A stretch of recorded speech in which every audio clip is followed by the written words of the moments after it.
In 1933, 33rd degree Freemason Franklin D. Roosevelt added the Great Seal to the US dollar, transforming it into an occult talisman.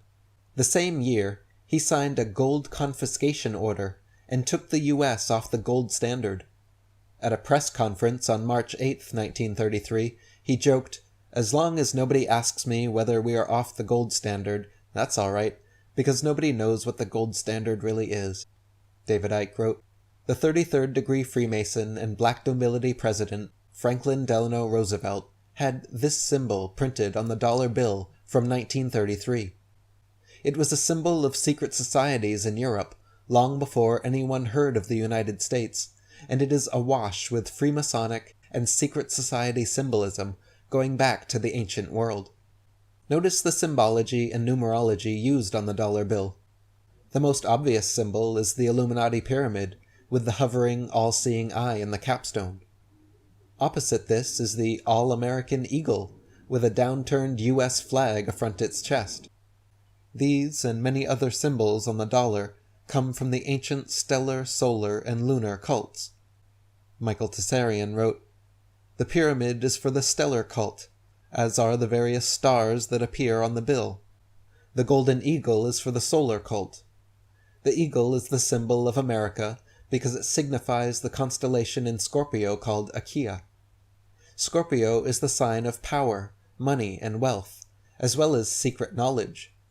The U.S. elections are held right in the middle of Scorpio, and the birthday of America is in the scorpionic decanate of Cancer. The color green also relates to the solar cult.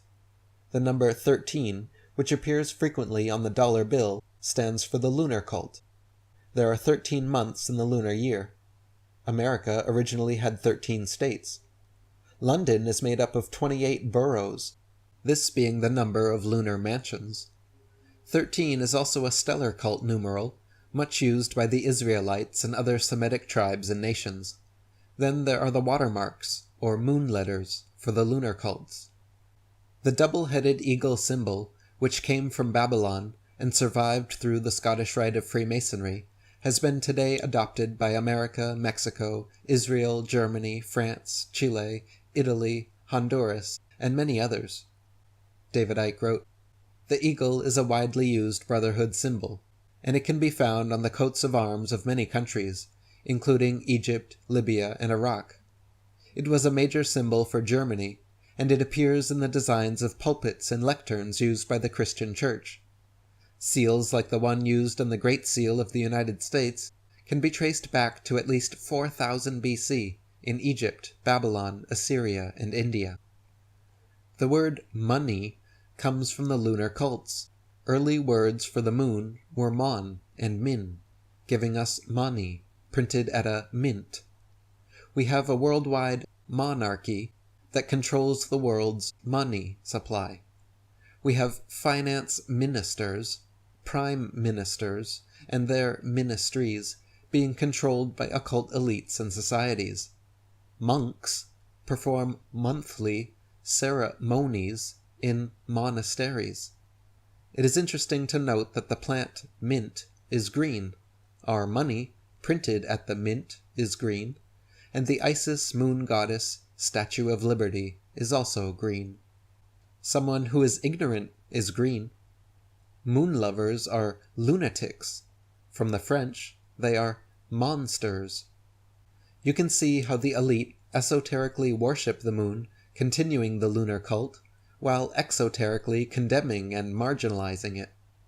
Jordan Maxwell wrote, "You will see beneath the pyramid 1776 spelled out in Roman numerals, plus the words Annuit Coeptis, and is translated as Annuit, our enterprise.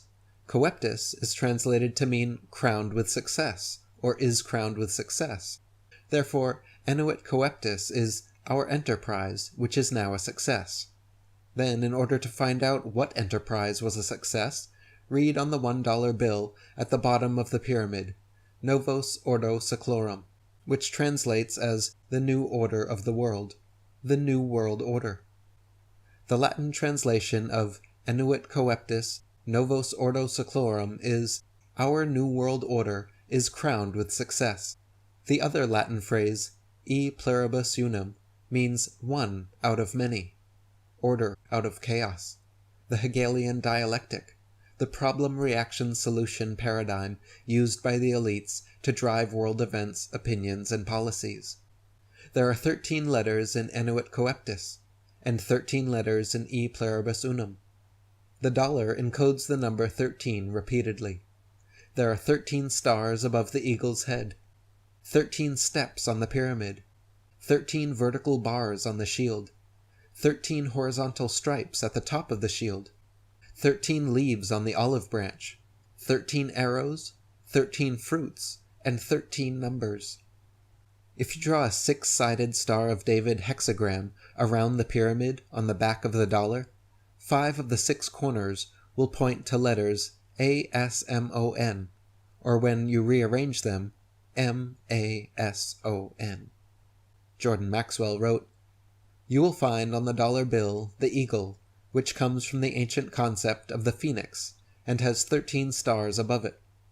The 13 stars are arranged in the configuration of the Star of David, or the hexagram. Most people think the 13 stars represent the original 13 colonies. In the first place, why did they have to have 13 colonies? Why couldn't they have 27, or 4, or 10? When one understands that the number 13 is a very important, profound Masonic number, and that many of the founding fathers of this country were Freemasons, as well as Rosicrucians, then you will follow this connecting thread of material to see what was actually being created. They knew what they were doing when they divided this country into 13 colonies. The number 13 is not an unlucky number for them. It's an unlucky number for you."